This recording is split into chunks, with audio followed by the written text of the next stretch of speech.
Intelligence that I've seen gives me great confidence in their assessment that the Russians carried out this hack. Moscow's intentions now seemed clear. The orders had come from Putin himself. And so he seems to still be a lone wolf, insulting his future employees. And believe me, woe to you who insults the intelligence community if you're president. You do not want to get on their bad side because A, they leak a lot, B, you actually need them to learn about the world. And he seems to be on purpose alienating the resources he's going to have to draw upon. Government, if there was, in fact, collusion or cooperation, if they knowingly interacted with Russian officials who were attacking our election in this way. What you have said on CNN is you have seen evidence of collusion between Trump campaign associates and the Russians. And that's an incendiary charge. I mean, you were saying that the Trump campaign colluded with the Russians in this election. If that's the case, we're just asking you what evidence you have of that. Yeah.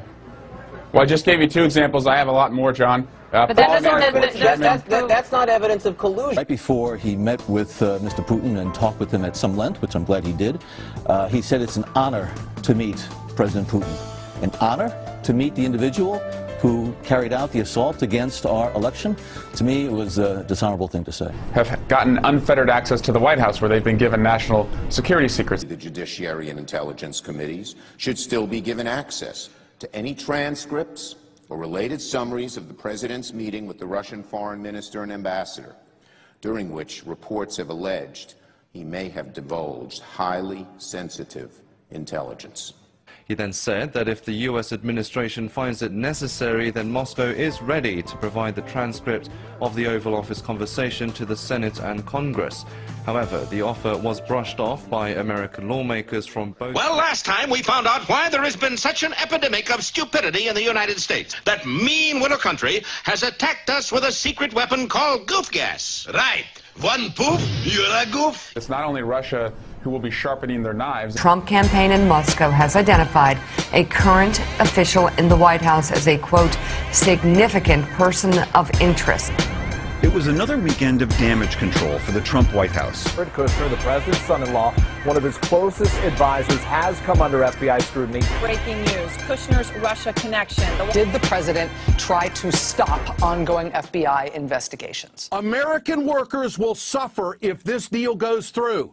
Had you not had the unions, you'd have never beat John McCain. Had you not had the unions, you'd have never beat Mitt Romney. And now you're turning your back on these people, trying to convince them that they got to do this phony trade deal that's going to ship jobs overseas.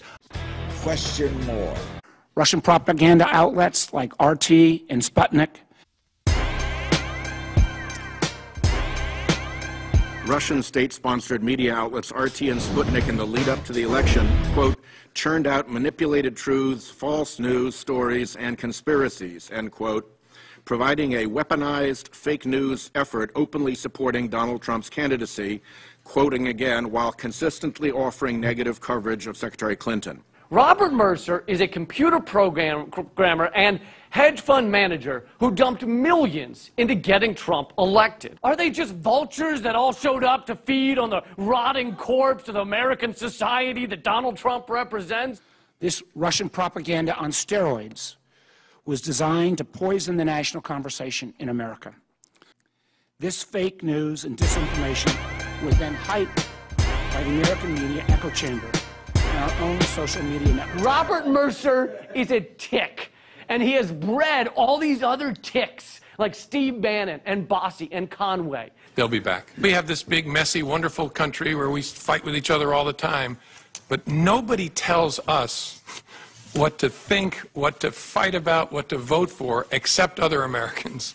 And that's wonderful, but we're talking about a foreign government that, using technical intrusion and lots of other methods, tried to shape the way we think, we vote, we act. On which side of the aisle you sit, you stand with Israel.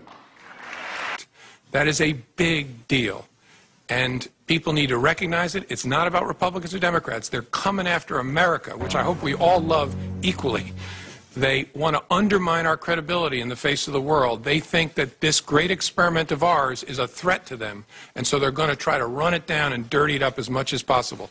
That's what this is about, and they will be back because we remain that shining city on the hill, and they don't like it. It's just about their own advantage, and they will be back. That's my Russia is sharpening their knives. That is a public finding in the intelligence report. I think people need to understand we are in a global war of ideas.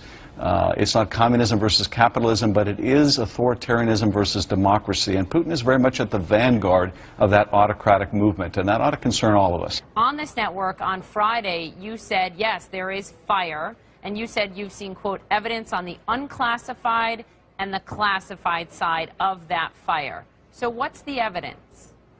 There has been no evidence that has been found of collusion. Are we at the point of, at what point do you start to wonder if there is a fire to all the smoke? There is direct evidence, I think, of deception.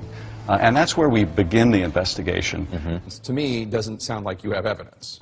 Oh, that's not true at all. Well, I think it's hard to reach any other conclusion but that this is evidence of interference and obstruction. Do you have any information to back that up? I'm not sure. Comment on that. You have said that there's circumstantial evidence of this connection, but then you said you can't talk about it. Isn't that just what you're complaining about with the chairman of the committee? That he says there are things but isn't showing the evidence? No, my complaint with the chairman is many of them have said they think there's no evidence of collusion. My disagreement with those members is I don't think that's accurate. We have received additional evidence and new materials have been made available to the committee. This letter was about Russian meddling, and if you don't think that's significant, that a power that is an adversary of ours, that's bombing civilians in Syria right now, that's invading its neighbors, is also interfering in our political processes, as well as our allies. But if you don't think that's serious, it's you're hard for me stating to... as how specifically did the Russians make this election outcome different from what it would have been otherwise? The means they used were hacking into democratic institutions and the leaking of documents designed in the primary process to sow division between the Clinton and Sanders camps. Provenance of those emails. But they don't know it, and neither do you. Oh, you don't know that. You don't know that the government. I think it's really irresponsible for you to say you know that the Putin government did this. You know what is irresponsible, Tucker, for you to make that claim without looking at the evidence? I'm not going to be specific as to because you don't know it. That's why. All right. Done. Well, I think there is evidence. I can't go into the particulars of our closed investigation. To point to that assessment and say there's no evidence in that assessment of collusion, well, yes, that assessment didn't cover that issue. Can't go into the particulars, but there is more than circumstantial evidence now, so while I can't go into the classified information, I have every confidence that the Russians used WikiLeaks and collusions of the intelligence. You have every confidence but no evidence, is that right? No, I can't share the evidence with you. Yeah. Congressman? Well, but I'm not prepared to say that there's proof you could take to a jury. But the idea that Russia felt emboldened and apparently fearless to go into our election and manipulate our own election process, whether successfully or not, is a sign that they are outside the norms of normal society. There's always statecraft. To me, the most significant is the contacts the administration or the Trump campaign may have had with Russian intelligence during the campaign. And so we know they did have contacts. We don't know the content of those contacts. If there is collaboration, if there is some sort of quotation suggesting. On the other hand, on the general Trump world, there's contact after contact with the Russians, and some of them which are fishy. Does he owe somebody something? Should we know about that? And why didn't he release his taxes? Is Russia at the heart of that as well? The Russia focus, is it some ideological thing he has for Russia? Is it some man crush on Vladimir Putin? I don't know, but somehow that's the part that needs to be investigated. I'm generally not for special prosecutors and things because they tend to run out of control. But getting to the core of that issue, I don't know how you do it, but that is how I think we should. You know, I'm actually getting more uncomfortable with this whole deal, thinking that maybe we're getting a little ahead of ourselves. And I'm bothered by the lack of emerging evidence about the underlying crime, that there was actually collusion or coordination between the Trump White House. The president said that we still don't know whether the Russians were responsible, that nobody could be sure in terms of the Russian hacking of our election. There is no doubt about that.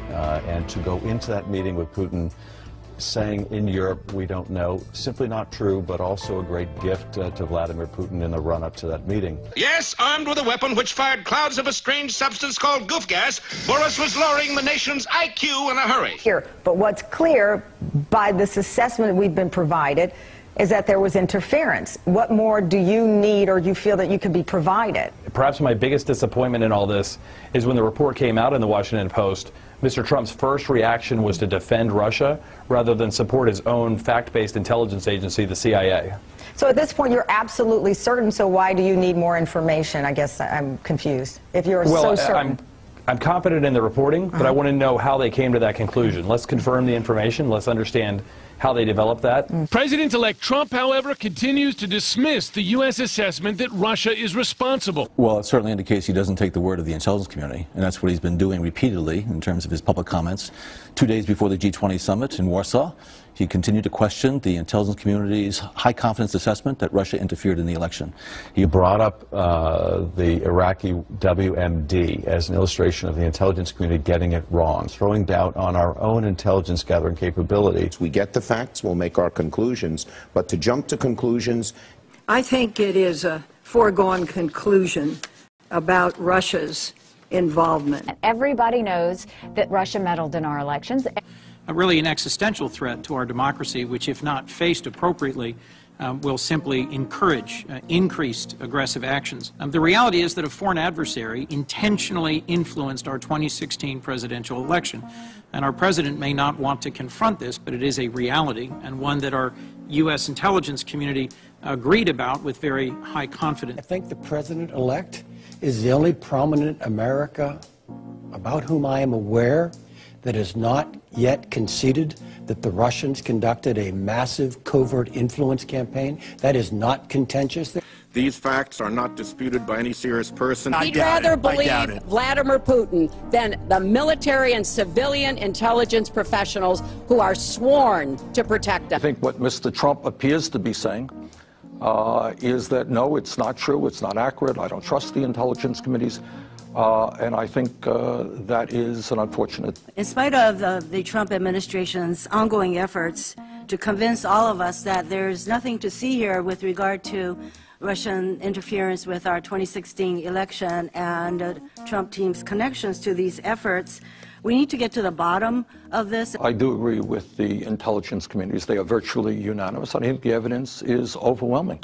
I'm concerned that the president still does not recognize the severity of the threat.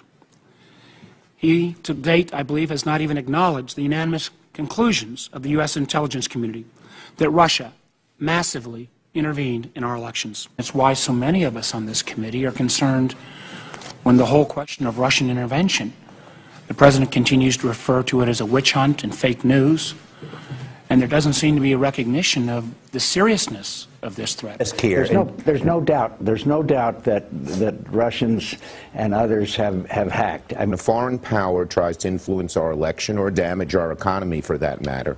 This is serious. It's gotten worse, and reports of Russian interference in our election should alarm every American. There's good evidence they hacked into the DNC. I've heard it secondhand. Senator, the people who have been briefed have told me this is serious. New York Senator Charles Schumer says he will oppose President Obama's landmark nuclear agreement with Iran. And thirdly, Iran will get access to billions of dollars once the sanctions are lifted.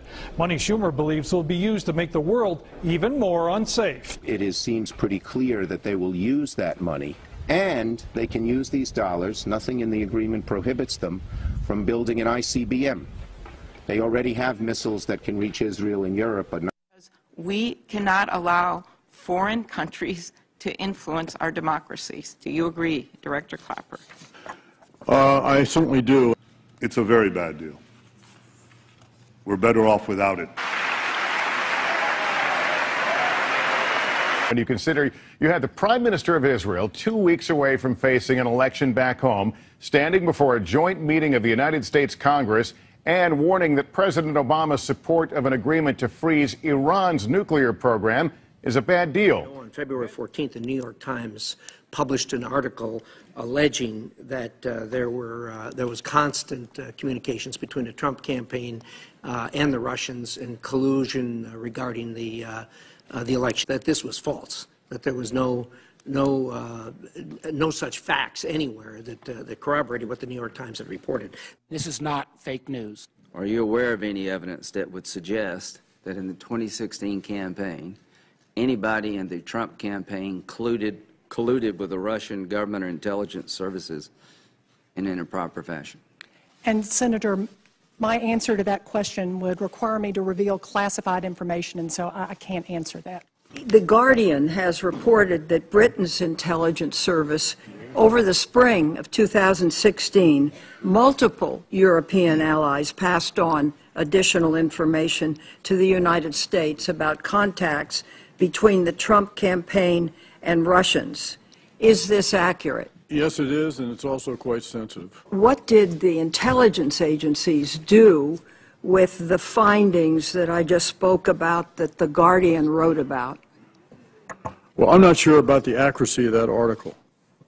Yes, it is. Well, I'm not sure about the accuracy of that article. Yes, it is. Well, I'm not. Yes, it is. Well, I'm not. He was a three-star general. He obviously had security clearances, but you need to go through a separate round of vetting to become the national security advisor to the president. Yes, and that was done in the Obama administration, not the Trump administration. Once President Trump said Show me he the was going to be documents. the national security advisor, if you think the answer and if you think you have the answer and I don't, then share it with me. And in your conclusion, should the national security advisor face criminal prosecution? My knowledge of his underlying conduct is based on classified information, and so I can't reveal what that underlying conduct is. It's why I had to do sort of an artificial description here of events without revealing that conduct. And they were trying to get into these voter files. Now, in any other environment, this would be a major, major news story. If you're going to see all of this information come out, and we're going to question why some of this is classified. Russia needs to get a message from us loud and clear that you're not going to come and screw with our democracy. Our democracy, our full and fair and open elections are very, very precious to the United States of America. And Russia is going across Europe trying to break the backbone of democracies, and they obviously tried to break the backbone of our democracy last year. We should not stand by and just go, oh gosh, let's hope it doesn't happen again. We've got to take action. The Russian parliament passed a bill restricting the funding of local non-government organizations from abroad, but Russia maintains it needs to restrict foreign influence in its internal affairs. And we also remain disturbed by the series of laws that were passed by the government of Russia in 2012 and that are continuing to be looked at in 2013, which impose harsh restrictions on NGO activity in Russia. President Putin introduced a law last year requiring groups that receive overseas funding to join a register of foreign agents. Putin suspects that NGOs might provide a front for foreign meddling in Russian affairs. But the U.S. said the investigations look more like a witch hunt. This was a way for them to help elect the candidate of their choice, Mr. Trump.